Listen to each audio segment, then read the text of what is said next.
Hey everyone, it's Mike. Before we start the episode, I have a cool question to ask. Do you own a brewery? Do your customers love trivia as much as I do? Well, then you better listen up, because Geeks Who Drink weekly trivia nights are the cornerstone of event programming for over 650 breweries and bars nationwide. Geeks Who Drink trivia is consistently fun and low-effort way to build a community of regulars, because we all need our norms, cliffs, and all that, but we want to bring more people in as well.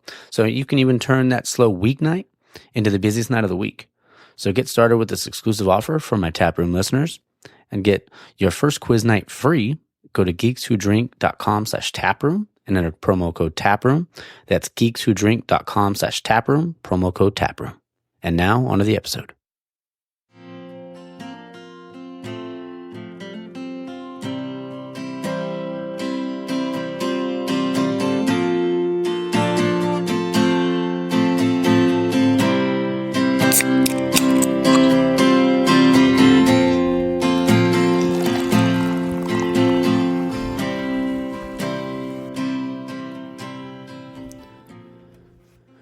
All right, and we're back.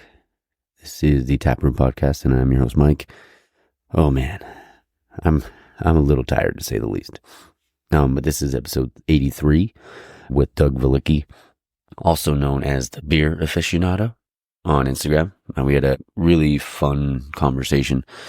Honestly, the guy's so knowledgeable when it comes to the industry, and the craft beer industry, and it's crazy. But we had such a fun time talking. Got to hear how we got started, with his blog and everything like that. And then also turned out we're both wrestling fans. So we sorry for the last 6-7 minutes of the episode, but we started talking a little wrestling. But honestly, what a good dude. The marketing director as well over at Revolution Brewing or at Rev Brewing on Instagram in Chicago. So that's the third person I've talked to from Chicago. So, talk to him, talk to Sean Ely, obviously, and then the two sweethearts, Romeo and Juliet. But man, it was a fun episode. So I hope you guys enjoy it. Polls and questions. We did have a couple polls this week and a couple bonus questions. Let me get those pulled up here. Man, I'm exhausted. Let's see. What do we got here? The poll this week was, it was tailgating season. So essentially, what would you rather have? It was between hot links, hot dogs, and brats. First time ever in the poll, a tie. We had 340 votes for hot links, 340 votes for brats. So man, I was honestly not gonna lie, kind of shocked. 230 votes for hot dogs. I was pretty shocked there. I was like, holy crap. So yeah, that was pretty crazy. I would say I do love beer brats, and I love to make get all the seasonings together and, with the beer and stuff like that. So man, as much as I'd want to choose brats, I'd probably go hot links. There's a place in LA called Mama's Chicken. And I think is it Mama's Chicken or Mama's Kitchen? I don't know. Something like that. But they have these hot chicken sausages. And honestly, they're not even really spicy, but they are so freaking good. And they have a decent amount of heat to them. Oh man, damn it. Now I want some of that. But yeah, so that was the first poll. Well, I think that was the only poll we had this week. Oh no, I did do a bonus poll. Whoops. It was tri-tip and pork tenderloin. And yeah, 430 votes. 443 votes for tri-tip and 60 votes for pork tenderloin. Yeah, I actually made both of those yesterday. For Gunner's birthday, we had a good time. Went to Brewery X on Friday. Since a lot of the family came in, my sister surprised us and came down. My cousin Jammin flew in from Arizona. But Brewery X was cool. I hadn't been in a bit. It's only been a few weeks.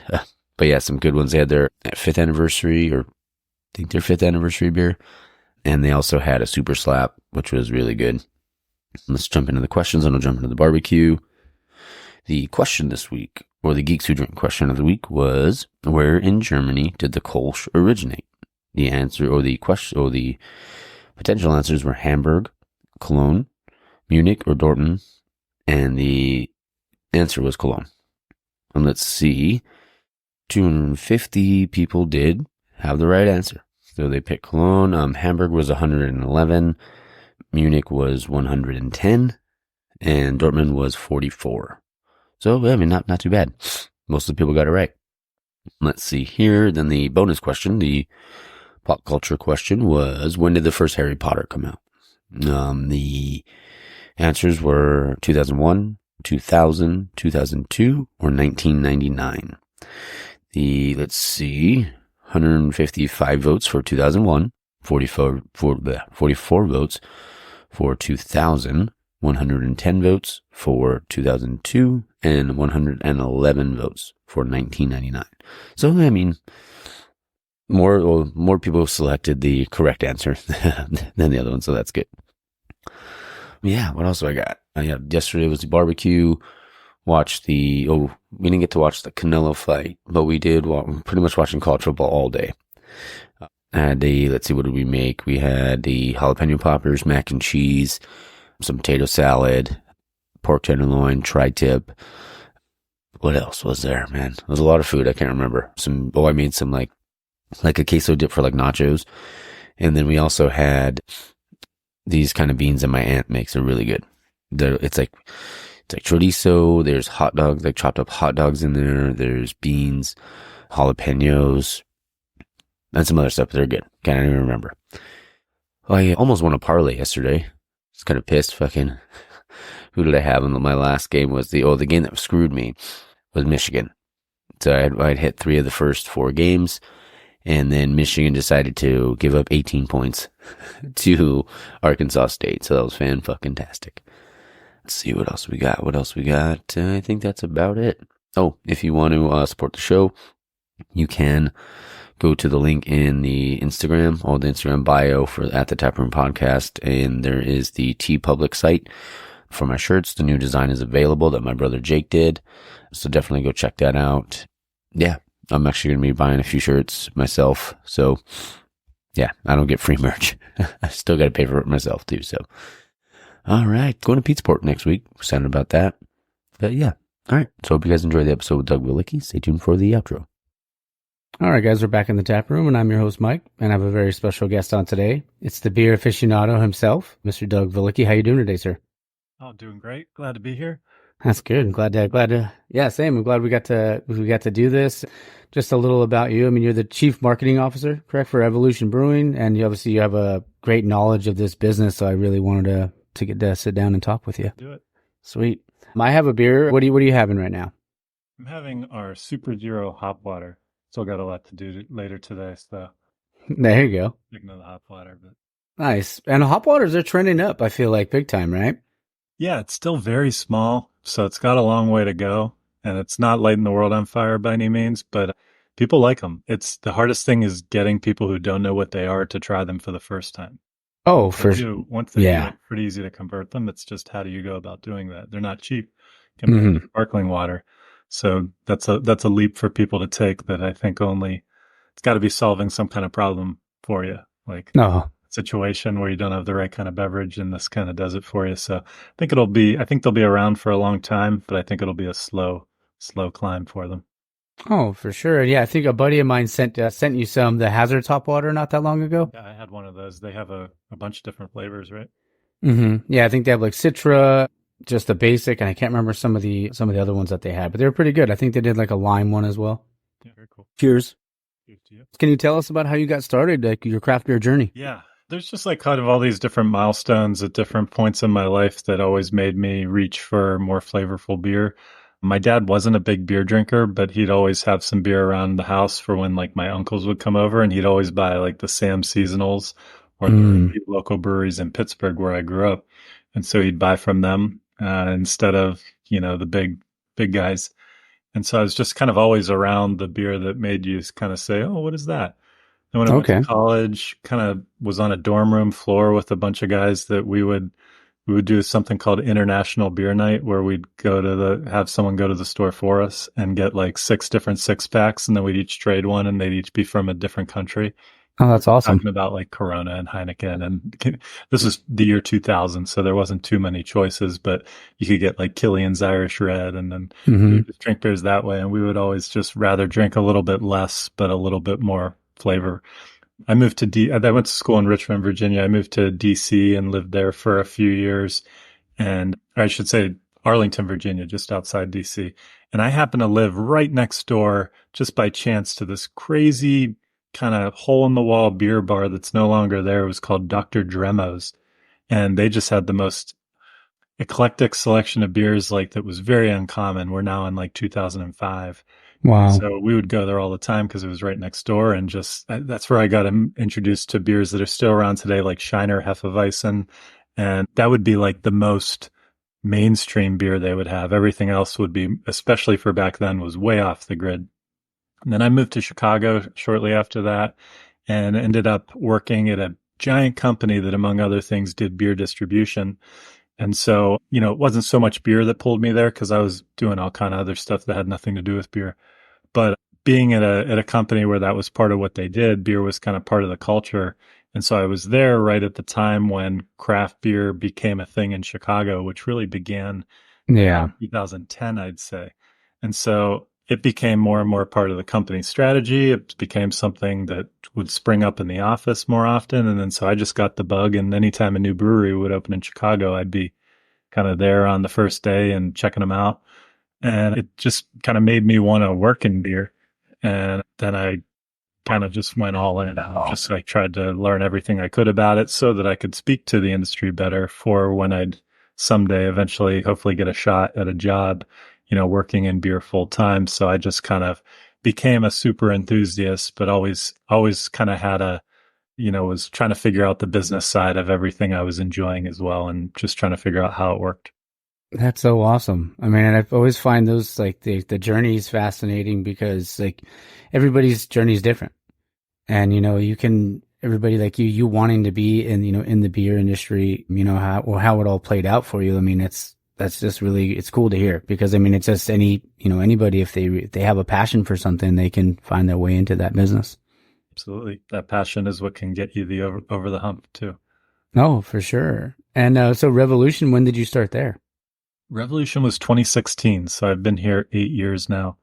There was probably 3 years before that where I really wanted to work in beer and just kept kind of striking out. Any chance I'd get, I'd come close and think I finally had it, and then it wouldn't work out.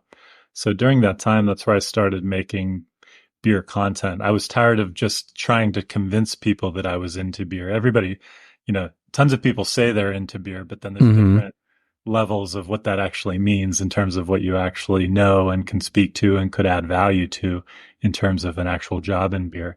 So I always wanted to have this other thing besides my boring paper resume that I could point to show just how much I know about beer, how into beer I am. So the kind of random thing I did at the time, it's more common now, is 2013, as I started an Instagram account. Yeah. Started trying to challenge myself to post something about beer every day. That didn't necessarily mean drink a beer every day or review a beer every day, but just like figure out something to share as a piece of content.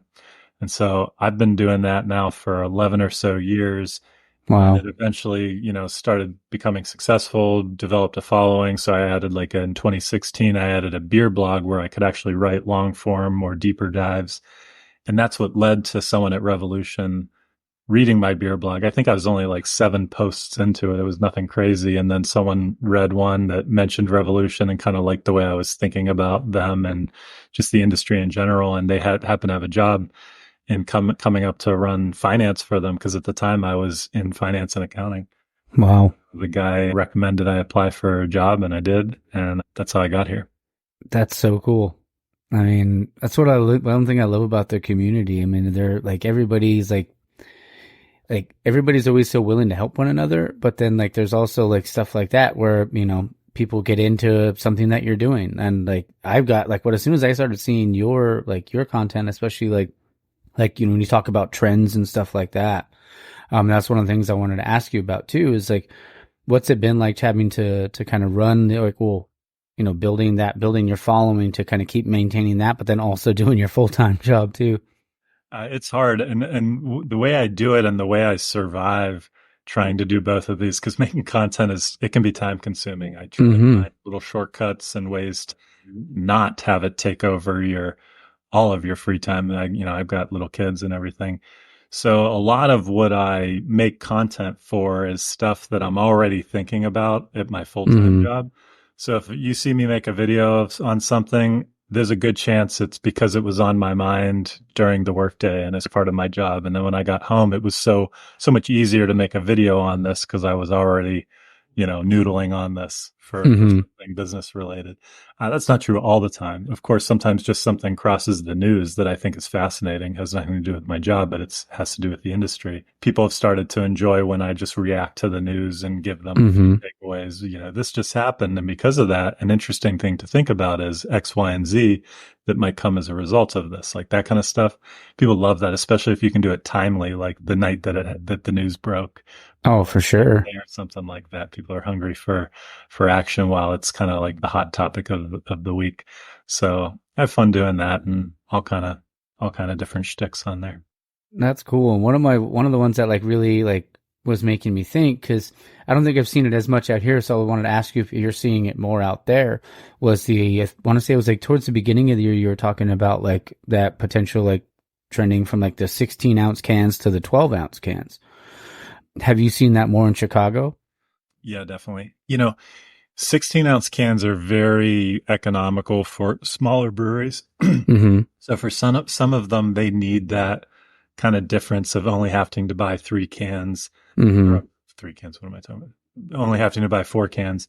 And a little bit of margin difference there. There's a little bit of extra money they make by selling the 4-pack of 16-ounce cans. So for certain scale breweries, the 6-pack of 12-ounce cans isn't as realistic, but anybody can do it. And most people's canning line, you can adjust the height and really do either. But yeah, I mean, there's different ways to look at it.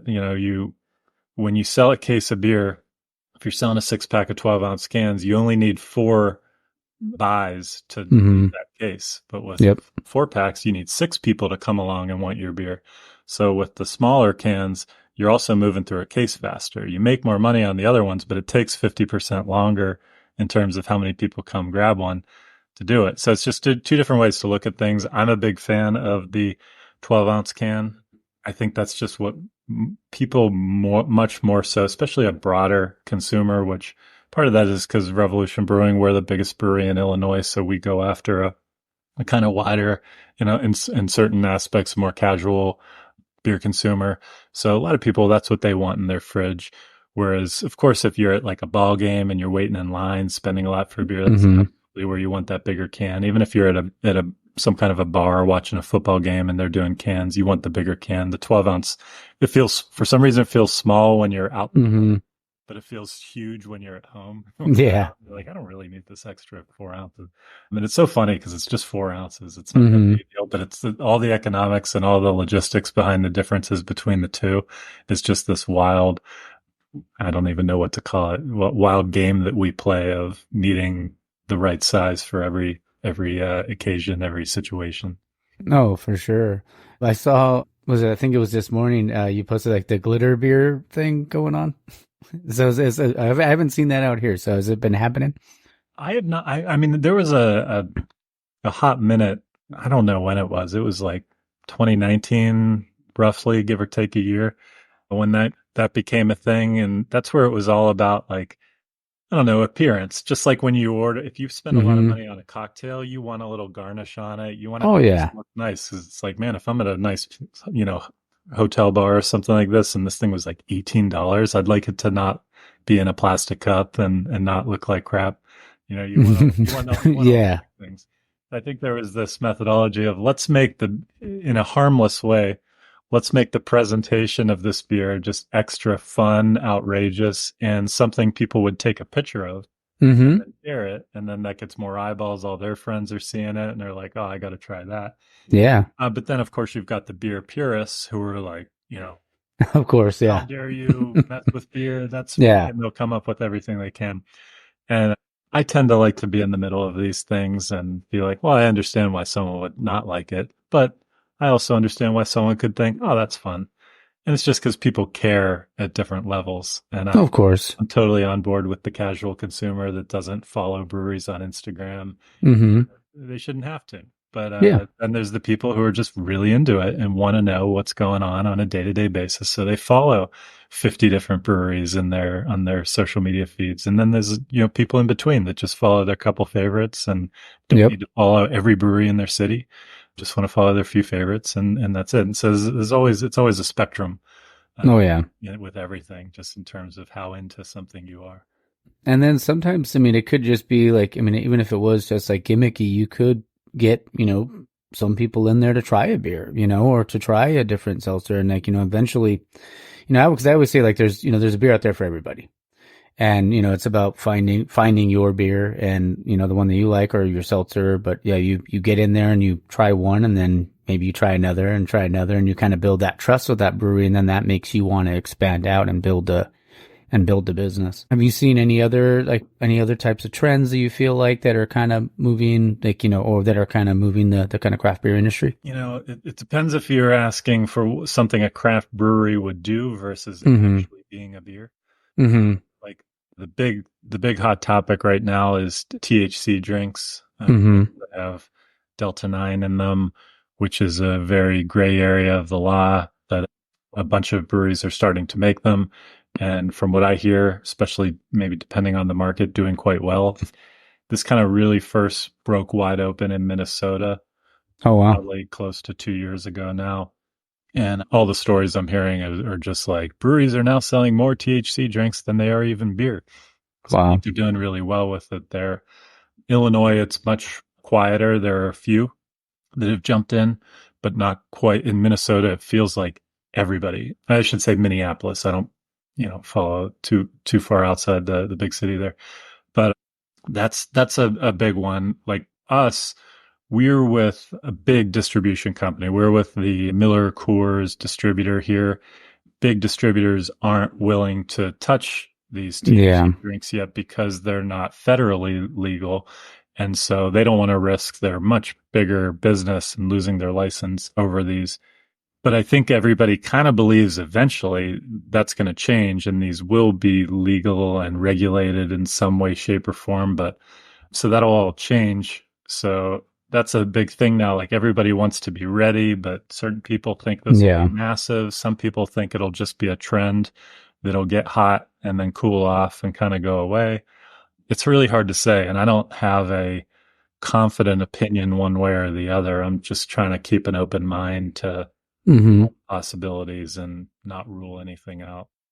Oh, for sure. And I think, I mean, there's some of the ones I've seen out here where I feel like a lot of breweries now, we're seeing like the slushy machines in breweries now out here. And I know that Kate Bernat, I'm not sure, are you familiar with Kate? Oh, yeah.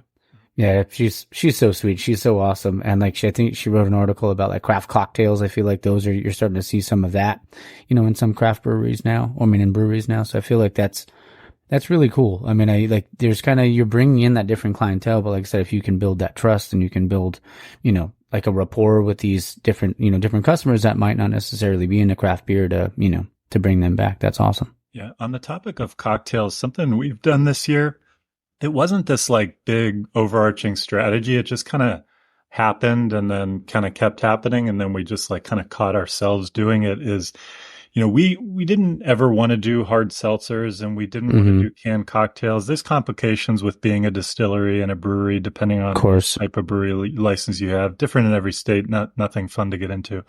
But, we make a bunch of different sour beers, for example, that are very approachable sours, not super acidic. And those are good ones for people who don't like the traditional taste of beer, but love the idea of local breweries and all that. And sometimes you give them one of these, maybe they're a wine fan, they're a cocktail fan. They're like, oh, this is beer? I love this. And it's like, absolutely it is. And, we've started, and then we have this kind of rotating one-off small, like limited edition series that we call Pursuit of Freedom. And so Pursuit of Freedom is where we get a little more adventurous, experimental, try new things. And those come out every couple months. And we used to like name them after the fruits that were in it. So, but then we started kind of talking about, instead of just rattling off about a bunch of fruits, actually make the fruits into like a theme that's a more familiar, more broader term for capturing all these flavors. And that can often be done by leaning into cocktails. One that's more on the wine side that we did this year is we did Pursuit of Freedom Sangria. And we used all the fruits that would be most commonly used in sangria. And rather than saying Pursuit of Freedom, orange, pineapple, whatever else, grape that went into that. We could simplify it into Pursuit of Freedom Sangria. And that just makes like the communication of it, makes the story behind it just much more compelling. Oh, cool. A sangria themed sour beer. I like that versus just rattling off a bunch of fruits. It's just like not as exciting. And then we made an IPA this year. All of our IPAs have the term hero in it.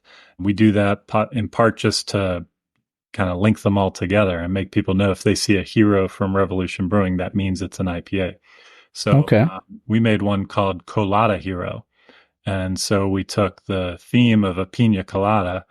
One of our favorite hops is Sabro. And if you use like almost all Sabro, it gives off like incredibly pungent coconut flavor. Oh, wow. And then we also use these hop terpenes, these essential oils from hops, and we found ones that give off like a crazy amount of pineapple. So we use these hop terpenes combined with Sabro hops in a hazy IPA, and then named it after the cocktail Pina Colada, but just shortened it to Colada Hero. And just made it kind of easy to explain versus if we kind of made some outrageous name that doesn't get the consumer anywhere. It's like you get lost these days with so many new beers, new IPAs every day. For sure. Kind of like using the brand name as a way to already get them halfway or 3/4 of the way there to understanding, okay, what is it? By planting the colada theme in the name helps you do that, and kind of, I think, increases your chance of somebody catching their eye and them wanting to pick it up. That's really cool. I mean, because I don't think I've ever, at least, since I've been drinking craft beer, that I've seen a brewery where they've done something like that, where they've labeled it like hero, where it's an IPA. So everyone has that hero name in it. That's really cool. Yeah, we do with the sours, like I said, with Freedom, whether it's, we have one that's a lemonade theme called Freedom Lemonade. We have a peach one called Freedom of Speech, peach. Oh, that's cool. So yeah, but they all work the name Freedom into it. And that's just so that we basically train them to know if they see Freedom, it's a sour. If you don't like sours, you won't like anything Freedom. Same with Hero. If you like IPAs and like our IPAs, anytime you see Hero, it's an IPA. Awesome. That's cool. And like, speaking of different styles, like what are the kind of your favorite styles to drink? I'm very much a pale ale is my favorite. I like low ABV, but as much flavor as I can get packed into low ABV. West Coast IPAs, and then I'd say dark lagers, like lagers in the fall and winter, starting at Oktoberfest, and then Czech dark lagers, Schwarzbiers. Those three are by far my favorite. I mean, I of course love all lagers. I'm really dabble in just about any style, but these days I'm 42 now. The big ABV ones, they hit me hard. So sample all of ours, but I can rarely drink a 12-ounce can because it's a little too much for me. Oh, yeah, no, I feel you. Like, I mean, so every once in a while I'll do like a double, but like there's some places where they have like the triples and stuff like that and the quads. I'm like, man, that sounds a little too rich for my blood. Yeah. Maybe it goes next door to my house and I could. There. Yeah, there you go. Yeah, right. Today I'm drinking a West Coast Pilsner. This one's from Far Field. They brewed it with Simcoe and Mosaic. It's only 5.8, so not too bad. And I'm on vacation, so I can drink even though it's 11 o'clock in the morning. Oh, man, I wanted to ask you as well. Did you ever get into obviously like being into obviously drinking the beers with your friends or with your friends in college? Did you ever get into brewing or home brewing or anything like that? I've never brewed a beer in my life. Same. I've always liked exploring the storytelling behind it. And when other home brewers give me their home brew, I'm always happy to try it. But I really want to drink the pros. The pros make, and I just never knew how I was going to get rid of it all.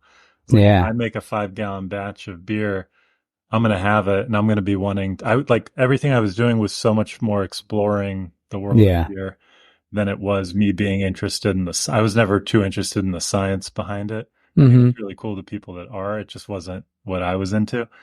And so for me, it was just like learning this industry, learning what's going on. And that's through trying other people's beer more so than trying to perfect my own. So yeah, I didn't want to have to be pawning off blank brown bottles on all my neighbors, and just never kind of went down that route. I think it's an awesome hobby. I'm glad it's kind of alive and well. It just wasn't for me. Oh, for sure. No, I mean, I've helped a buddy brew once, but it was like he's like such a pro, and even though at the homebrew level, like all I did was pour the stuff in, and mash it and stuff like that. I didn't do anything crazy. But yeah, I've never thought like, oh man, because I'm like you in that sense where I love to hear the stories behind everything. Like I love the story behind, this brewer, that brewer. And like I said, everybody's destination's the same when it comes to brewing, but the journey's different. So hearing those different stories is what really gets me all jacked. But obviously, and then drinking the beer as well. So, yeah, another thing, because I always love to ask, and I've talked to, a few people from Chicago, but like just curious about like, the craft beer scene out there. And I know it's, it's big. There's quite a few out there. I know like Goose Island, and even though they kind of did their thing, but I know they opened up a new location somewhere out there recently. Are there some like other craft breweries out there that you would recommend to try if someone was going out there? Yeah, and on the topic of Goose Island, it's just fascinating how so much of our scene has a lineage to Goose Island. Mm-hmm. Man, I moved here in '06, and pretty shortly after that, I lived 2 blocks away from their brew pub. So it's just a lot of people that got their beer education there. They even had a program called the MBA, Masters in Beer. I forget what it stood for. Sorry. But anyway, you'd get this card for having done a certain amount of achievements to master the understanding of all the different styles and flavors of beer. That's so cool. So many of the breweries that have started in Chicago are people that started working there. Wow. Both our owner and our brewmaster. Our owner, who founded Revolution, was the brew pub head brewer for a while. Wow. Our brewmaster was a brewer at the production facility there. He then went on to Three Floyds, Firestone Walker, before helping start up Revolution with our founder, Josh. And there's like a story behind that with so many of our breweries that kind of started off and cut their teeth there. Mm-hmm. Because, that started in 92, I think, or wow. But whenever their prime was of like kind of being one of the only shows in town, they were of course doing English styles, classics, all classic styles, and really kept up with that well through the first decade of the 2000s before IPA went crazy.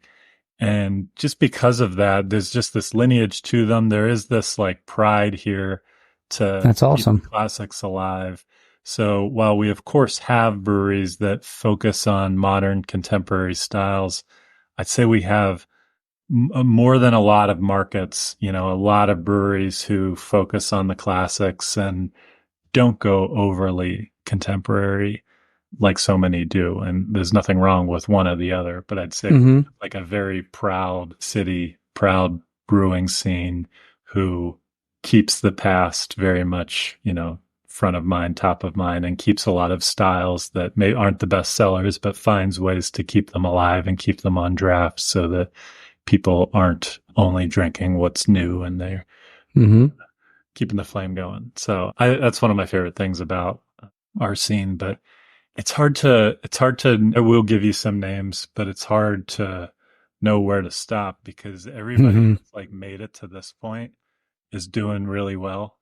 Yeah. There's been a lot of challenges with so many breweries. So anybody still out there humming right now is probably making really good beer. I think you always have to start, of course, not talking about, I'm a homer for where I work, but so to not talk about Revolution, you got to start with Half Acre, really strong at clean IPAs, West Coast style IPAs is what I think they do best. They of course, like almost every brewery in Chicago has a barrel program now with Goose Island starting Bourbon County and also just 40 minutes away, Three Floyds and the story behind Dark Lord and everything they did for stout and barrel aged stout. Like that's kind of our style for the winter time here. So almost everybody has a barrel program and is at least making some of those dark barrel aged beers for the fall and winter. And you got Half Acre right next door to them, almost sharing a wall, is a brewery called Spiteful. It's oh wow, a lot smaller, and I really like them. And they do a lot of, again, the clean, clear IPAs. A lot of lagers coming out of there too. A lot of classics. In my neighborhood, you've got Dovetail, Hop Butcher, We had Metropolitan. They unfortunately closed. You've got Off Color making like saisons and Wow. funky beers. They're great. And man, I could just like fly a drone around Chicago. No. To say, Yeah. we've got like a good bit of lager only breweries. I mentioned Dovetail. There's another one called Goldfinger out Nice. in a suburb called Downers Grove. They're doing awesome stuff. There's Roaring Table and Art History. They're a good hour outside the city in Geneva and Lake Zurich, respectively. So Okay. they're two of my favorites as well. Sorry for anybody I'm leaving out. I'm just trying to wrap up here. No, man, that's awesome. There's just so many good ones. But Oh, I bet. I mean, it sounds awesome. I mean, I've been wanting to, I mean, the plan is to get out there sometime early in the spring next year, because a couple buddies that I've met through the craft beer, Instagram community have, like, oh, you got to come out. I'll take you here. I'll take you there. I was like, well, take me to all of them. I mean, I don't know if I'll make it, but I mean, make it through the day, but we'll get to all of them for sure. Yeah, there's one I did mention too that I always recommend. One is Mars Brewing. They make a beer called Jungle Boogie. That's probably my favorite Chicago beer. It's called a pale wheat beer with rooibos tea. Ooh. It's just so different, but also so easy to drink and awesome. They focus a lot on NAs as well. They do THC drinks. And so if you could take anyone to their tap room and they'll find something they like, because they make a little bit of everything. And then there's a brewery called Middlebrow that's Okay. too far from Revolution here. And they kind of went all in on a really nice restaurant that makes incredible pizza. And they've become well known for their super thin crust pizza. That's like Chicago style, not the Chicago deep dish style. Like the tavern pizza. So they have this like Tuesday night special where you never get a seat in the place. You have to make a reservation way in advance. Oh, wow. Just for Tuesday night thin crust pizza. And it's so much fun. It's worth it. It's really good. How cool is that? I mean, because I always feel like there's always like the slower days of the week, right? Tuesdays and Wednesdays. But if you can have something like that and it be a Tuesday night and you're drawing people in, that's so cool. And to have the discipline to leave it on Tuesdays, because it's so good. They could sell the heck out of this pizza on other days too, but they let it be special and let it be on otherwise would be their worst day of the week. They figured out a clever way to make it possibly their best day of the week. So, yeah. Mark. Yeah, no, that's awesome. I mean, that's so cool. And one thing I always love to ask is like, when it comes to food wise, like when it comes to like pairing stuff with beer, or your favorite type of beer to have with food, like what's kind of your favorite? Because I was like, is it pizza, wings, tacos, burgers, or maybe something else that you like to, if you're having a beer? Yeah, I'd say pizza is probably number one for me, but tacos would be a close second. Okay. Pizza, I like a hoppy beer, like a pale ale. Tacos, I kind of like more of a clean, easy drinking lager, not too complicated, as refreshing as possible. Oh yeah, those are my for sure. Do you have a desert island beer? Or you could do domestic and craft if you want. Okay. Well, I'll give you my homer pick. Where I work, we make a pale ale called Fist City. I drink that beer more than any other beer. Okay. So that's the beer I'd want on a desert island. To not pick a Revolution beer, I'd go with Russian River Blind Pig. So, okay. Big fan of Russian River. My in-laws live not terribly far away, so I get there a fair amount. And so I've always had a love for everything they do. And I told you I like, most people would say Pliny the Elder, but I like a little lower ABV, and Blind Pig packs plenty of a punch for me. So I always side with Blind Pig. That's awesome. That's cool. I wanted to ask you too, because I have just a couple more questions. I don't want to keep you too long. One of them I wanted to ask you was about the, like you mentioned earlier, like the wild ales and farm style ales and barrel aged stuff. Where do you kind of fall in the mix of that, like those styles? I used to be a fanatic for them, and I still love everything about, on the big, strong barrel aged beers, like I mentioned. I just can't, my body doesn't allow me to consume. It's definitely a shareable. You got to share those ones. Yeah, I've had to cut back on those. I love wild, funky beers as well. I don't like when they're overly acidic. It becomes more of a sipper. I don't really want a beer like that to be a sipper. I want it to be more balanced and something I can enjoy pints of. I think Russian River is an example of someone who does a really nice job of that. They have a base one called Temptation. That's always been one of my favorites. And you can go, they'll give you a 16-ounce pint of that. Most breweries wouldn't serve their like Chardonnay barrel-aged sour in a 16-ounce pint glass, but that's how Russian River serves it, because it's that drinkable that you can drink it just like you would an IPA. Whereas some breweries, it'll be in a much smaller, kind of high-end looking glass, and part of that is because it's going to be much more intense. So I like those kind of less and less as the years go by, and like them a little more tame. So that style is very challenged right now. It used to be like all the rage, 2013, 14, 15. Yeah. People would line up and wait hours for a sour, barrel-aged sour release, whereas now they don't move like they used to. And just kind of that occasion has slipped away for a lot of consumers. So I think breweries that focused on those are either struggling or had to pivot away a long time ago and make sure that they were good at a couple other things. They can still make them, they can still sell them, but they're probably not gonna keep the lights on the way they used to be able to. Mm-hmm. For sure. I mean, one of the things, because I love wild ales as well, the barrel aged stuff, yeah, I have to I'll go buy one and then I'll share it, like maybe from Bottle Logic, and I'll share it with my buddies. But I can do like a maybe 4 or 5 ounce pour, and then I'm like, that's good enough for me. Yeah, some of this is just having kids, and yeah, my kids wake me up at 6 a.m. So mm-hmm. I could be at a neighbor's house at 11, and they could crack a barrel aged stout, and it's not that I can't drink it. It's that I know that I'm about to wake up to, a pillow on my face from a 5-year-old, and I understand. Yeah. At 11 p.m. and be like, I'm gonna stick to this lager here. Yeah, there you go. Yeah, that's my dog. She'll wake me up. She knows when it's time. Like, even when I'm hungover, she's like, it's time to take me out to go to the bathroom, right? So she will come and look at me and make her noises or whatever. And she'll be like, yeah, I'm like, all right, it's time for her to go to the bathroom. So I got to walk her out so she knows at least. But another thing I wanted to ask you was, this was a while back. It was around WrestleMania, and I saw that you had posted the thing. You were drinking a beer, and you had your title, and it was like the Drew McIntyre thing. So I was just curious if you're a wrestling fan too.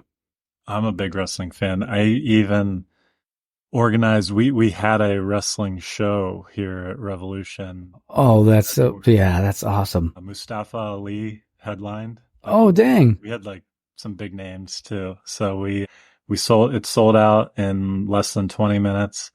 And the breweries, we made it into a real show, legit show with curtains, with not pyro. Oh, I love it. Lights, like all the lights going off different ways for different wrestlers' entrances. It's all on YouTube. You can actually watch it. Oh, yeah, I'm going to today. That's going to be great. Yeah. It was a blast. So I was at the 1998 King of the Ring when Undertaker threw Mankind off the Hell in the Cell. Oh. One of the craziest matches of all time. And yeah, it's great. I could give you a bunch of other stories, but long story short, big wrestling fan. Who would be? Because so am I. We have a big party every year for WrestleMania. I've been to 2 WrestleManias. I went to when Shawn won the title at 12 when he beat Brett, and then I went to 31 when they were in Santa Clara over here, and it was so fun for me. But Shawn's always been my GOAT. But I was curious, who would maybe your top 5 would be? Because I didn't know I wasn't sure if you're a wrestling fan, and I didn't want to go down that rabbit hole if you weren't. So, but that's cool that you are. In no particular order. So I'm a Shawn guy, but I'm not a Shawn guy from so much. I don't like him as much in the DX era. Okay. I like him much more just sexy boy Shawn Michaels. Yeah. And even before that, the Rockers is where I like the Rockers when I was 8 years old was just like, that's who I acted out. I'd tie things around my fake biceps. That's awesome. And would pretend to be him before he even became a heel. CM Punk, the kind of our flag is called Anti-Hero. Oh, love it. He's kind of like, I don't know, I guess you could say maybe Austin invented the Anti-Hero, but Punk did a really good job of ushering in another era of what an anti-hero could be like. Oh yeah, he was awesome. And the way he brought like reality, like took things that are actually happening backstage and turned that into bringing it to light is part of the show. I thought that era was pretty cool. That was like 2011 to 2013, something like that. I was there when he beat Cena for the title for the first time. Oh, that was great. And he said he was going to take the title and leave. Yeah, he walked right past. Yeah. Oh, that's awesome. Right through the crowd. I struggle with where to put. It's hard to ignore Rock and Stone Cold. I think those two have to be there. So I'd probably, I'm forgetting some people. I'm not forgetting people. I'm leaving people out. But I guess off the top of my head, I'd go Shawn, in no particular order of top five. Shawn, Punk, Austin, Rock, and then Flair. Oh yeah.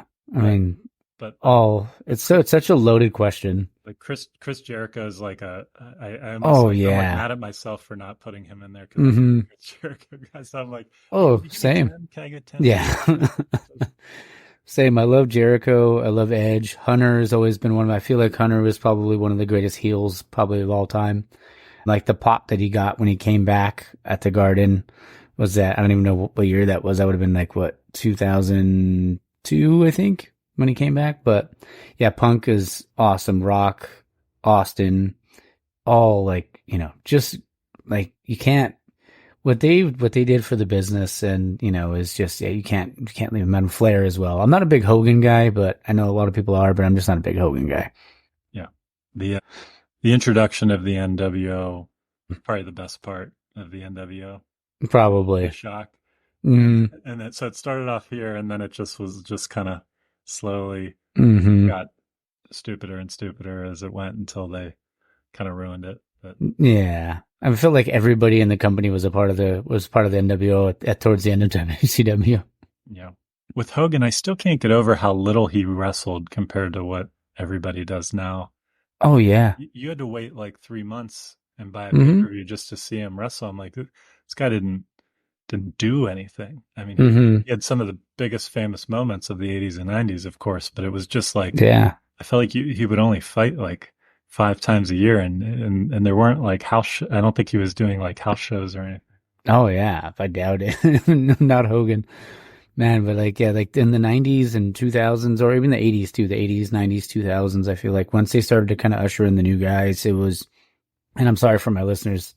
We're gonna do a little wrestling talk here, but no, I like that was to me like the Attitude Era, even and honestly, what Hunter's doing now, like. Bringing CM Punk back, like I'm sure that was probably crazy. Did you watch that Survivor War Games? It was. I don't think anybody. I mean, I think people thought he might come back, but I don't think anybody was like, "Oh, he's back." Like it wasn't like real until it happened. I feel like. I don't think enough people realize how much improv is going on in wrestling, and how much of what they're doing is not really planned out. It's not scripted. It's an art form going on. Right there in the moment. 100%. A lot of these wrestlers are coming up with their own storylines, pitching them behind the stage of like, here's generally what I want to do. And they say, no, that doesn't add up, or yeah, go do it. But it's very loose. It's not like a TV show where you're reading off a script. And I think people assume like everything that's happening is choreographed. Yeah. But the more you learn about it, and thankfully doing being a part of like a show in the brewery, I got to like, really get in depth with the guys putting it on and learn more about it and learn about how just, they might go over a few key spots, but so much of it. And some of these guys just never met until that night and went and fought each other and put on a great match. Oh yeah. Kind of were in a hallway, like doing this, like bouncing a few things off, but had no time to practice. And it was awesome. And you would have thought that they were like literally performing off a script, but that's just not how it works. And I just think that makes it even that much more interesting.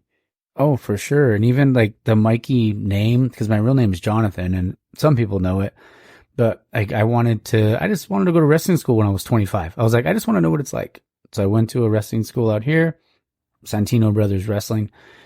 And I just want to know what like bumps felt like. Like me and my buddies would wrestle in the backyard and I would jump off ladders and do a bunch of dumb stuff.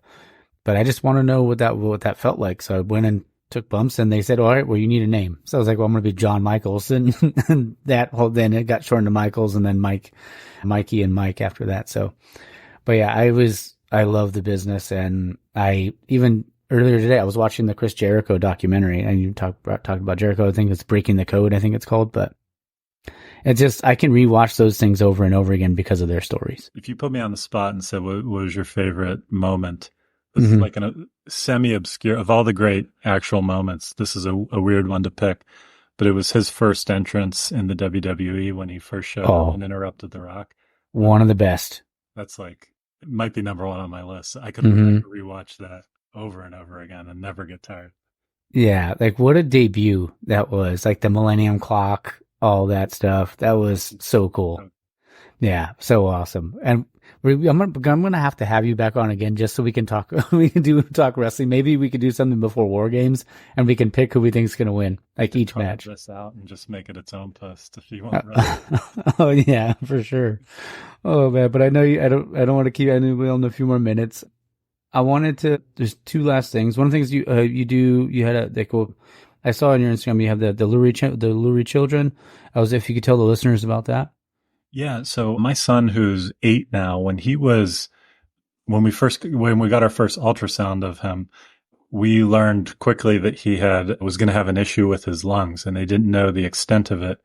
But like when he was born, there was a surgery team ready to operate on him, which was super scary. And then he came out and it wasn't as bad as we thought. There was no surgery needed at the time. But we learned quickly that as soon as he got past the age of 6 months and was strong enough to have it, he needed to have part of his lungs removed. And that all went great. It's actually not as bad as that sounds. It's not as bad as it sounds. Like it was a 4-hour surgery. He was home less than 2 days later, rolling, or 3 days later, you'd never know it happened. And he's full health now and everything. But through that, he had to get a CT scan. And that led to us a few years later wanting to do something to give back to the hospital and use this Instagram following I had built up as a potential audience to help make something really cool happen. So we partnered with the hospital to begin. They wanted to convert a lot of their CT scan rooms and MRI rooms to make them more kid friendly so that when a kid went in, it wasn't this sterile space, all white, really intimidating. The kid sees it and is like, just thinks something scary is about to happen. So the hospital worked with this company and we basically raised the money to help fund all this, to convert the space into scenes using a style of artwork that would be kind of soothing, using the right colors, the right things going on that aren't overstimulating, but that are actually much more calming, and to transform those spaces. So, we did it, it started off with just like trying to raise the money for one of these rooms. And then we got so much help from so many people wanting to get involved. One room turned into 4 rooms. Then that turned into going from MRI rooms to CT scan rooms to their whole X-ray suite. So at this point, I think we've raised since 2019, $220,000 and transformed all these different rooms. And now it's to the point where all the rooms are done. And so we're funding this program where they have what started off as one specialist and now is multiple, where they work with kids to help them prepare for an MRI so that they don't have to get sedated. And in getting sedated for an MRI for a little kid, it's a big deal. It causes a lot of stress on the family. It can have poor reactions, poor results. But they have to lay still for so long, and that's why it requires all this extra attention. So you need specialists there where that's all that they do, and that wasn't something the hospital had when we started this, and that's what they have now. So I'm like constantly coming up with ways to use craft beer, trying to work with breweries who are willing to offer up some kind of one-of-a-kind experience that people would kind of overpay for for the sake of raising money for the hospital. So if anybody has any of those, please reach out. And so we're always doing different kind of raffles or silent auctions of these kind of one-of-one experiences. And then all the money now goes to supporting what they call the hospital is called Lurie Children's in Chicago. And so they call it the Lurie Lurie MRI Try Without Anesthesia program. So that's where current dollars today go. And I always have a link in my Instagram account to our page that shows all the money raised, and it has all this in writing and more about kind of our story and the program and how it all works. That's so cool, man. And that's so awesome of you to do that. Thanks. Yeah. I mean, there's, because of good people like you, I mean, like that's what makes, these conversations. I'm not trying to get all sentimental right now. Sorry. I was just like, you know, I got a little sappy right now, but no, but that's really awesome. And that's cool that, you know, if anything to do to help kids nowadays, man, I feel like they're, you know, there's a lot of, they grow up way too fast now. So, I mean, like, you know, so if they can, anything to do to help them out, that's really cool. Yeah, and I found that a benefit I wasn't even thinking about of doing this, just being willing to talk about what we went through. I've had parents reach out to me who said, like, you know, they went through something similar, but just like tried to bury it instead of talking about it. That felt it was like kind of unhealthy to keep it. Yeah, you can't do that. And just being willing to talk about it helped them get more comfortable talking about it as well. And that's just been my style. Like I'm not good at keeping secrets. Mm-hmm. You know, I like to talk about it out in the open, and by doing so, you never know who you might be helping get there themselves. Exactly. And it's almost just like, you know, instead of holding that in, just being okay with saying you're not okay. I mean, even just doing that sometimes isn't easy. Yeah. So last thing I wanted to ask you before we wrap up is if you could tell the story about Recon Brewing, because I saw your post the other day and I thought that was so cool. And that's one of the things I love about this community. If you could tell that story. Oh, sure. So I'm back in Pittsburgh visiting my family, and just let me set this up by saying this is like one of the, what I'd call is like one of the little things that go a long way. This isn't this big, you know, surprise ending kind of story or anything like that. But I was visiting my parents in Pittsburgh, reached out to a buddy of mine who I hadn't seen in a couple of years. And it's just one of those friends that as soon as you start talking, you lose track of time, and time just flies and you're like, oh my gosh, where did our night go? We still have barely scratched the surface on everything we'd want to talk about. So just one of those friends. So I said, where do you want to meet? And he said, how about this Recon Brewing? It's not too far from your parents. They have locations in different parts of the city. How about that? And I said, great. So I showed up there. I'm the first one there. It's a beautiful night. It's like 72 degrees. They have all this outdoor space right in front where you don't even go into the kind of brewery space. And I was like, man, this looks great. I just want to sit outside. Really comfy chairs. So we sit down out there. I never even stepped foot in the place. Server comes by, drops off the menus. So we have a couple beers, and it started at like probably 7:45. And before I know it, it's like 10 o'clock, and the servers are like, hey, can we get you any last beers or anything like that? And I think we were like ordered one more. And then it was probably like 10:45, and the bartender and the one server, like, I noticed that it was like dark inside, but I was so into the conversation, it just wasn't registering. And they were just so nice that they weren't saying anything of just, hey, we're closed or we're closing.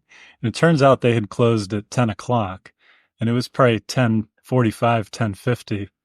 And the guy brought out 2 plastic cups and said, hey guys, I don't mind if you stay here at all, but would you mind just pouring your beer into the plastic cups and maybe throwing them in that trash can right over there when you're done? We just need to head out. And then I was just like, oh my gosh. And then I looked on the menu real quick. I'm like, oh my gosh, they've been closed for 45 minutes. Did we just keep them? We were like super apologetic, and they were like, oh no, it's okay. We were cleaning up, but we just wanted to let you go. And we're like, oh my gosh. So we of course took good care of them. I just thought that was really nice. Like some places would like kick you out of there, be mean, and they had every right to do that. And we weren't like in any way trying to tell them, no, you need to stay where we just like we were just so ingrained in the conversation. I had no idea they were even closed because we weren't inside and you just couldn't see really well into the space. Yeah, I did a video on that on Instagram, just kind of share how like a little thing like that is going to make me like automatically go back there every time I go visit my parents now. And so I wanted to share that story in case someone from Pittsburgh saw it and was now going to check it out. And I just thought that was cool the way they handled it by basically letting it play out and being flexible. Oh, for sure. And that's why when I saw that, I was like, oh man, that would be a cool way to kind of end the show. So, man, thank you again, Doug. I appreciate you doing it. Make sure you follow him at Beer Aficionado on Instagram. Check out, is it Rev Brewing, right, on Instagram? Rev Brew Chicago. Rev Brew Chicago. Okay. Make sure you follow that on Instagram. And then also the Lurie Children. I know you have the link in your bio. I mean, if anybody's going through anything like that, make sure you check that out. And if you just want to help, make sure you check that out as well. But man, like I said, thank you again. This has been super fun. Thanks for having me. I enjoyed it. Yeah. So we'll stick around. We can chat for a minute and then but we'll go ahead and finish up. So again, Doug, thank you and cheers, Tap Fam. All right, guys. I hope you guys enjoyed that. Like I said, it was a lot of fun. Really cool to be able to talk to him and, just kind of pick his brain a little bit on how it all got started. So let's see, what do we got for next week? It is the Brew Without Borders. Oh man, they were, such great guys. I'm super excited for you guys to hear that. It was Raymond and Enrique. That'll be a fun one. Thursday doing a roundtable. Sunday recording with Rob from LA Ale Works. And might actually record with Brews with Bridget. Such a sweetheart. She's so nice and and honestly a really good brewer. So hopefully I might be recording 3 episodes this week. We'll see. I'll see how that goes. All right. Well, I think that's all I got. Oh, and I think towards the end of the month, I should be recording with Level Up Brewcade. That should be a fun one. I'm excited. So, yep, I think that's all I got. So hope you guys have a good week. Remember, get out there and support local business, support small business. Sorry, I had to clear my throat there. And remember, go support your local brewery, drink local, support local, drink local, all that good stuff. I'm going to go get some tacos right now because I'm hungry. And it's NFL Sunday. Who knows what's going to happen with my Packers or Jordan Love. But, is what it is. All right. So, yeah. Remember, support local, drink local, find your beer. Cheers, Tap Fam. And if you're betting on NFL today, take the over, baby. Twinkle, twinkle.